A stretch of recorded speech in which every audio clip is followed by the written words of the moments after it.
अस्सलाम वालेकुम dear viewers, मैं हूं Waheed Wazir. Welcome to my YouTube channel. उम्मीद है आप सब खैरियत से होंगे। तो इस वीडियो में मैं डिस्कस करने वाला हूं इंट्रोस एंटर एंड एक्सट्रोस एंथरम। छोटा सा टॉपिक है लेकिन हर प्लांट फैमिली में इसकी जिक्र होती है, स्पेशली जब स्टेमन या एंथर की बात होती है।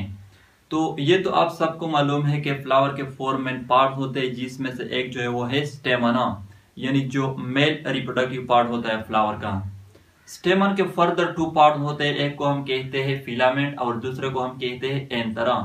और हर एंथर जो है वो 2 लूप्स पर मुश्तमिल होता है। सपोज कर ले कि ये हमारे साथ एक स्टेमन है, ये फिलामेंट है और ये एंथर है। ये एंथर के 2 लोब्स हैं। तो मैं आप लोगों को एक बात बताता चलो कि हर एंथर या हर स्टेमन की फेस भी होती है, फेस और बैक भी होती है। यानी एंथर का ये जो साइड होता है जहां पर फिलामेंट जो है वो अटैच होता है, इसको हम कहते हैं बैक ऑफ एंथर या बैक ऑफ स्टेमना।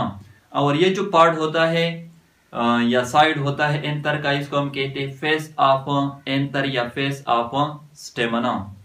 तो इंट्रोस एंथर एंड एक्सट्रोस एंथर क्या होते हैं?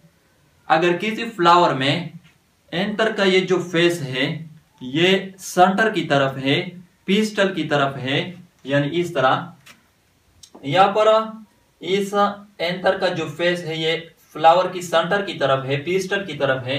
तो इस तरह एंथर को फिर हम कहते हैं इंट्रोस एंथरा। और अगर किसी फ्लावर में ये जो फेस है एंथर का ये पेरिफेरी की तरफ है, साइड की तरफ है, सेंटर की तरफ नहीं है, यानी इस तरह ये जो फेस है ये साइड की तरफ है, पेरिफेरी की तरफ है, सेंटर की तरफ नहीं है। बैक जो है वो फ्लावर की सेंटर की तरफ है। तो इस तरह एंथर को फिर हम कहते हैं एक्सट्रोस एंथरा। और यहां पर यह भी नोट कर ले कि बाज जगहों पर एंथर की जगह स्टेमन का वर्ड जो है वो यूज होता है, जैसे कि इंट्रोस स्टेमन या एक्सट्रोस स्टेमन, तो एक ही बात है। तो ये था एक छोटा सा टॉपिक।